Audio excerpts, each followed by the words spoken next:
All right, let's talk about the math that nobody ever really shows you. This is the stuff that can take you from feeling like you're just spinning your wheels financially to actually being in the driver's seat. You know that feeling, right? Like you're just treading water. You're doing everything you're supposed to be doing.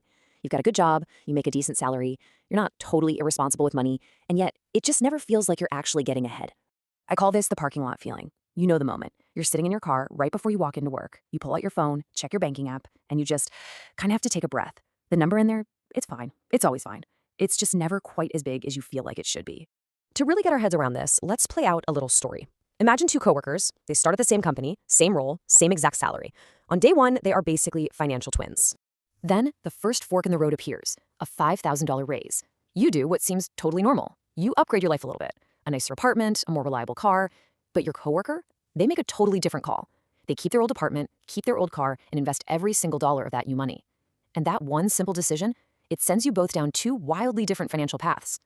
So what is your coworker actually working toward? Well, they're aiming for a very specific, mathematically defined goal. It's called the crossover point, and it's exactly what it sounds like. It's the precise moment when your investments start generating enough income to replace your salary completely. And look, this isn't some made-up pie-in-the-sky concept. It's based on decades of historical data. A financial researcher named William Bengen figured out what's called the 4% rule. He found that you can take out 4% of your investment portfolio every year and have an incredibly high chance of never running out of money, even if you live through some of the worst market crashes in history. The shortcut math is this. Figure out what you spend in a year, multiply it by 25, and that's your number. That's the target. So, what does that look like in the real world? Well, if you want to live on $60,000 a year from your investments, you need a $1.5 million portfolio. For 80 grand a year, you need 2 million. And for 100K, you're gunning for 2.5 million. I know. When you first hear those numbers, they can feel absolutely impossible. But here is the part they skip over in school. How a portfolio actually gets that big. It's not just about you saving every penny, it's about what your savings start to do on their own. It's the magic of compounding. The legendary investor Charlie Munger put it perfectly. He wasn't just being crass, he was explaining a mathematical reality. In the beginning, building wealth is painfully slow. Your investment returns are so small, they feel almost meaningless. And this, right here, is the stage where most people just give up. Just look at the numbers. Let's say you've managed to scrape together $50,000 to invest. Assuming a pretty average 7% return, your money is making you about $3,500 a year. That's not nothing, but it kind of feels like it, doesn't it? It certainly doesn't feel life-changing. But this is where the engine really kicks in. At $500,000 invested, that same 7% return is now generating $35,000 a year. Think about that for a second.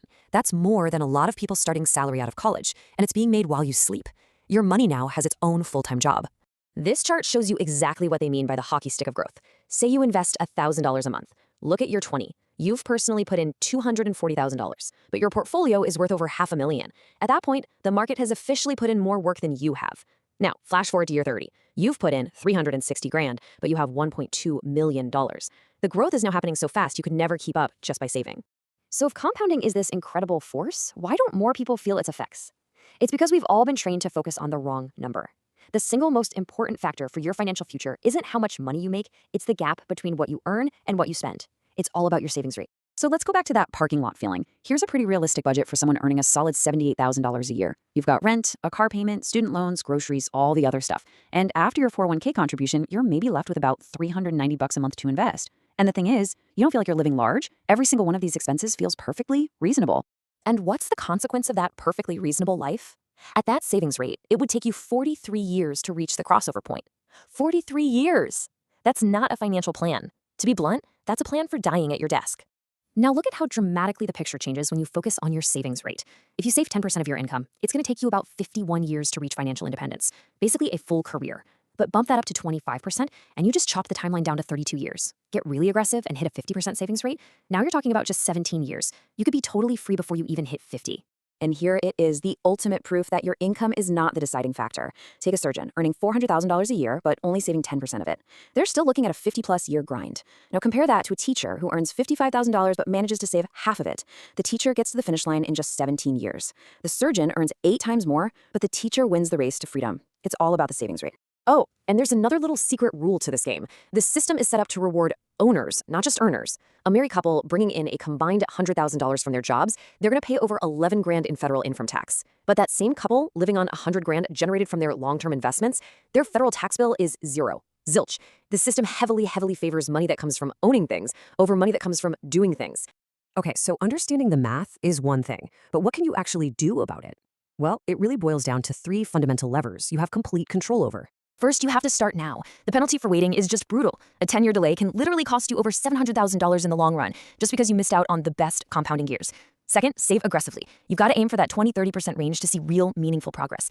And third, and this might be the hardest one, once you invest the money, you have to leave it alone. The market will go down. People who panic and sell just lock in their losses. Compounding can only work its magic if you don't keep pulling the plug.